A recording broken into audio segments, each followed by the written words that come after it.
relatively new. There's a product that is molecular iodine. So it's just one form of iodine thought to be the most bactericidal. In that bottle of betadine, molecular iodine's in there, and it's the superstar. And now we've taken it out of that mix and we put it in a separate bottle. Now you only got the superstar. Welcome to the Phil Klein Dental Podcast. Are typical mouthwash products effective, and are they worth recommending to our patients? Are there any products out there, for that matter, that can actually make a significant difference in our fight against perio disease? Our guest, Dr. Stephen Milman, will address these questions and more. Dr. Milman received his dental degree from Baylor College of Dentistry in Dallas, Texas. He completed his periodontal residency at the University of Texas Health Science Center in San Antonio. He was a researcher in periodontal microbiology and was a full-time periodontist in his private practice in Round Rock and Austin, Texas for 36 years. We'll be right back with Dr. Milman in a minute, but first, for the optimal bond between zirconia and your resin cement, check out Bisco's Z Prime Plus. Rated best in class by thousands of top clinicians, Z Prime Plus featuring MDP creates a strong, reliable bond to zirconia, metal, and alumina substrates. And nothing could be simpler. It comes in a single bottle, and it's 100% compatible with both light-cured and dual-cured resin-luting cements. It's time you get the most out of your zirconia restorations. To learn more about Z Prime Plus and the entire Bisco adhesive product line, visit bisco.com. Dr. Milman, it's a pleasure to have you on the show. Thanks, Phil. Glad to be here. So this is interesting because, a lot of companies market a lot of products, and sometimes we're so busy we don't know what works and what doesn't, and there's a lot of research behind it. You don't know who's being paid to do the research. So it's really important, and I think relevant to all of us, to hear from a periodontist about products that are supposed to benefit periodontal conditions in the mouth, which ones work and which ones don't. So maybe we can start with super gingival products. What's out there? What do you think is worth purchasing and using in the practice? I'm going to start with making a general dental comparison. There's a product called Crest Optic White, a whole line of products, and they claim that if you use this for 4 days, your teeth will be whiter. A lot of general dentists do a lot of whitening in your office and have products that are substantially stronger than Crest Optic White. Should people stop going to you to do that if Crest Optic White whitens their teeth in 4 days? Many over-the-counter products make a lot of claims and don't provide the bang for the buck that they claim. What about perio? Let's talk about the retail side. The Walmarts and the CVSs, are their mouthwashes effective in preventing gingivitis? As far as whether they work or not, the American Dental Association only certifies Listerine as useful and only useful in preventing gingivitis.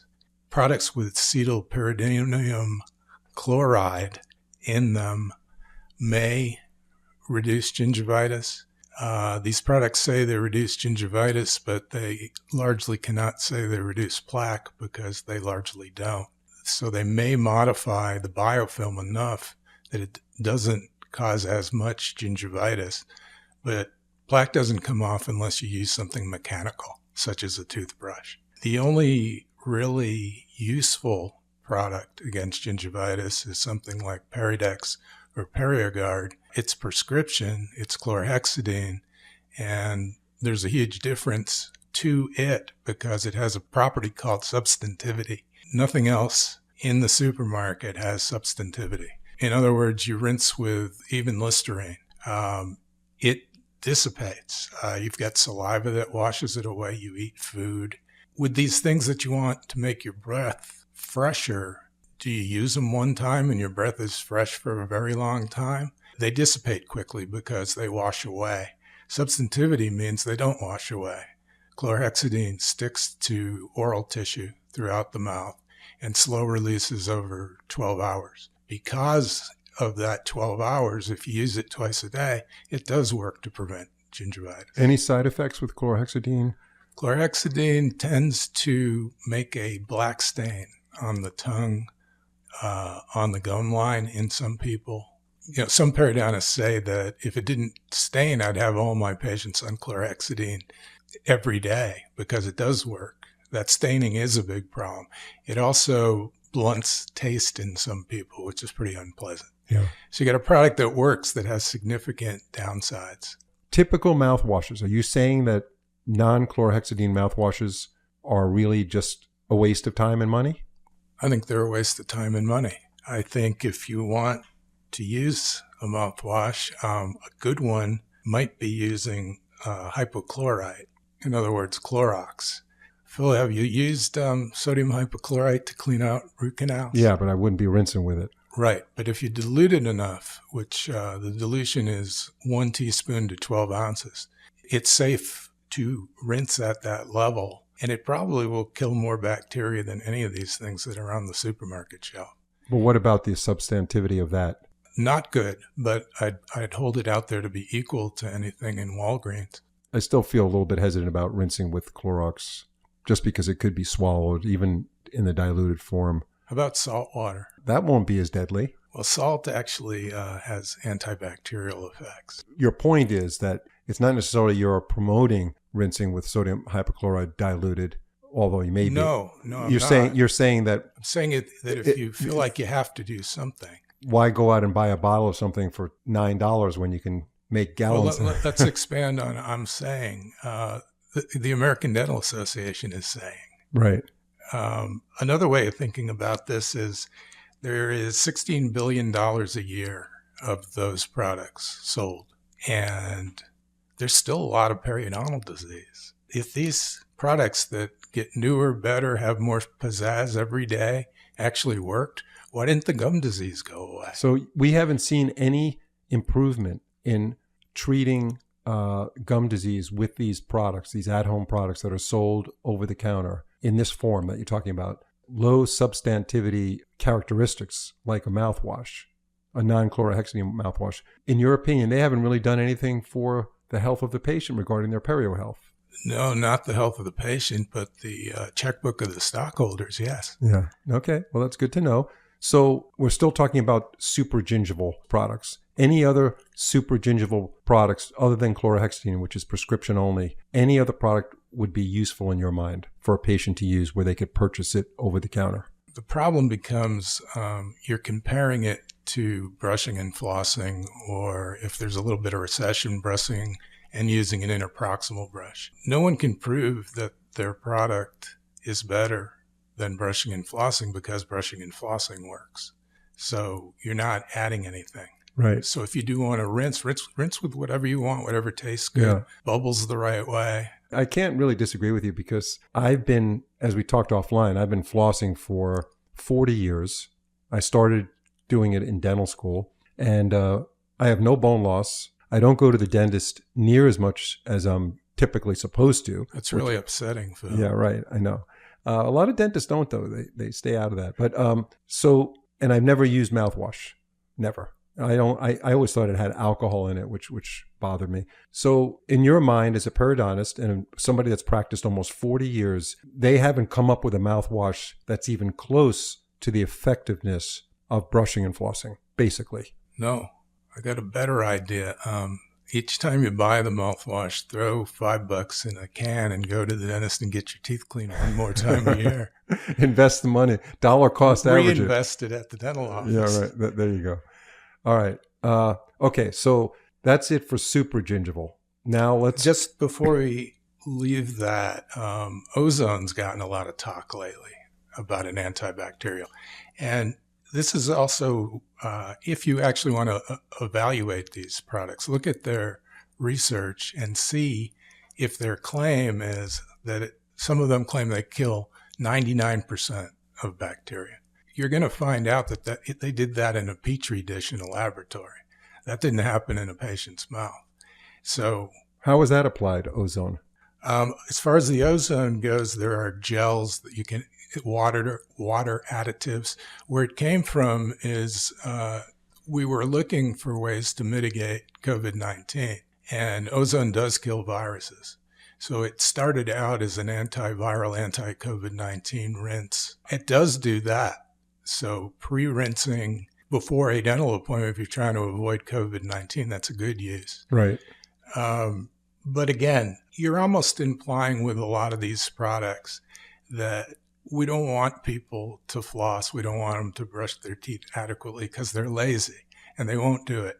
So let's have them rinse with this stuff to not make it necessary. We'll be right back with Dr. Milman, but first, as a dental healthcare professional, you might already know that 3M Healthcare is now Solventum, and one of its next-generation products is 3M ClinPro Clear Fluoride Treatment, available in a new rosin-free water-based formula. With soluble fluoride ions immediately available to deposit on the tooth, ClinPro Clear Fluoride Treatment needs only 15 minutes of contact time. Plus, with less waiting time to eat or drink after application, it's even easier for your patients to say yes. Its uniquely designed LPOP delivery system ensures a smooth and professional application process. In clinical studies, hygienists found it fast and easy to apply, and patients rated their experience an impressive 98 out of 100. So if you're looking for effective fluoride uptake in a rosin-free, water-based formula, try 3M ClinPro Clear Fluoride Treatment from Solventum.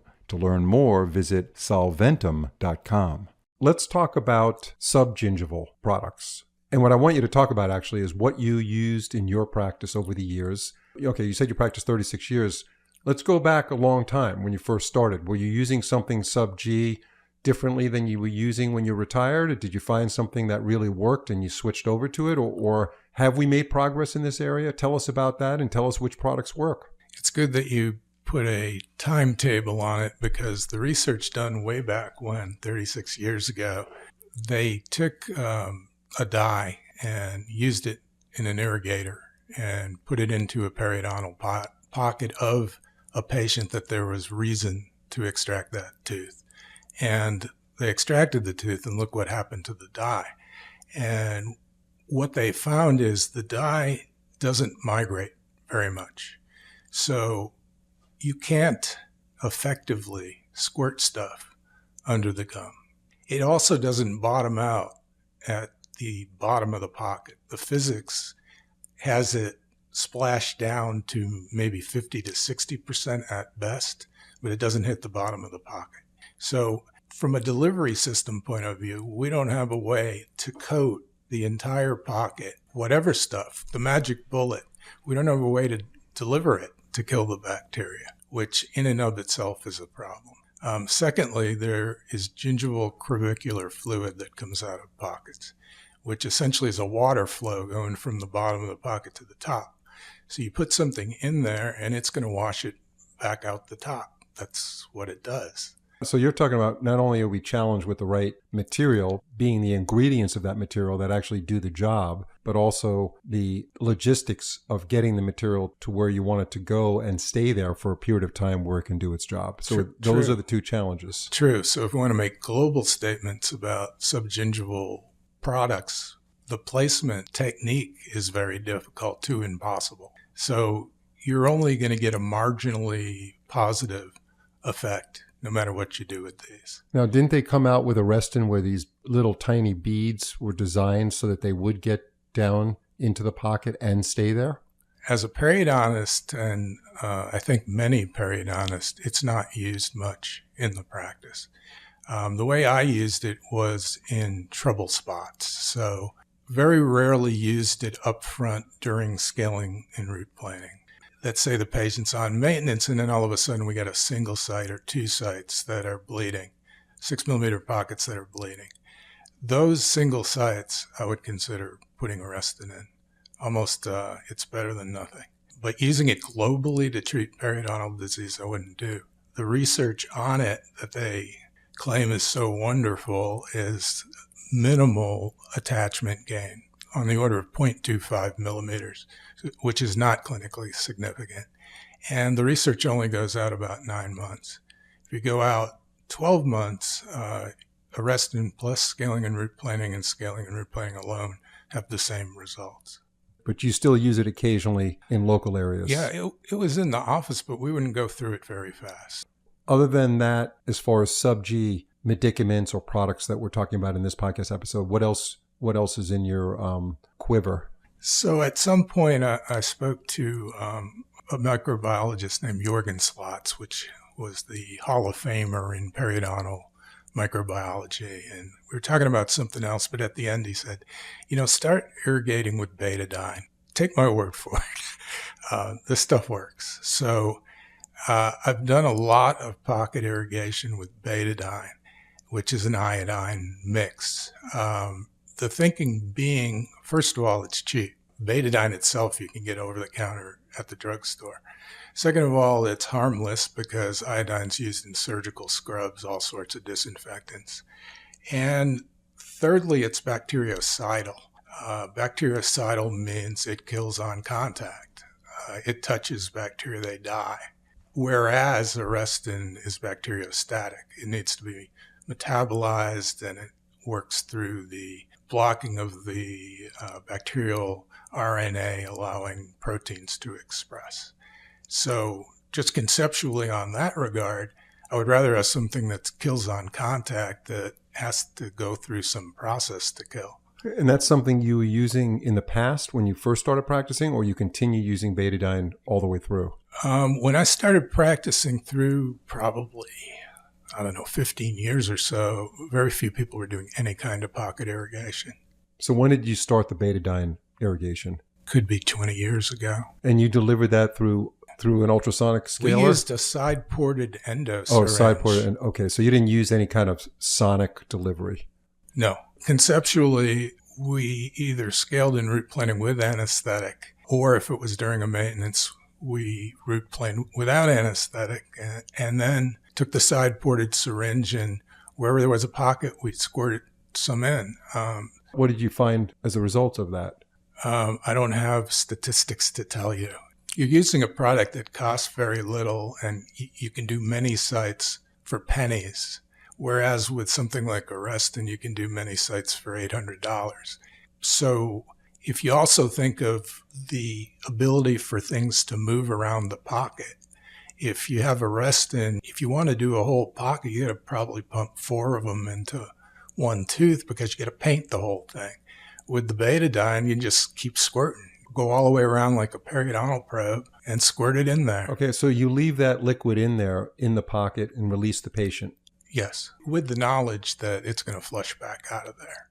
Right, but the whole game plan here is that it's a constant fight, right? It's the host versus the bacteria. Right. And so if you do this scaling and root planing and betadine treatment on a regular basis, you're maintaining... I'd put it in the category of that's the best we're capable of. Right. But it works, though, because your patients, some of them were in pretty bad shape. You stabilize them where they did not lose their teeth, which is the game plan, right? To a very large level of success. Did you use betadine all the way through the end of your practice? Yes. Is that molecular iodine that's in there? No. Betadine's a mix of various iodine compounds. What's relatively new is there's a product that is molecular iodine. So it's just one form of iodine thought to be the most bactericidal. In that bottle of betadine, molecular iodine's in there, and it's the superstar. And now we've taken it out of that mix and we put it in a separate bottle. Now you only got the superstar. Again, if that contacts bacteria, it will kill them. But that's different than povidone iodine. That's something. Povidone iodine or betadine are the same thing. They're a mix. Okay, so povidone iodine, if you bought that on Amazon, for instance, for $6 for like 12 ounces. And that's largely what we did because the molecular iodine wasn't available. But you're saying the molecular iodine is better? Better. You've taken the best out of the bottle of betadine, stuck it in a different bottle. Now you're only putting the best stuff down. Oh, there. Nice. Yeah. And something interesting that, I didn't try this. I probably should on my dogs, but the company sells to vets quite a bit. And they find that if you put 3 drops of this stuff in dog water, the dogs don't get gingivitis.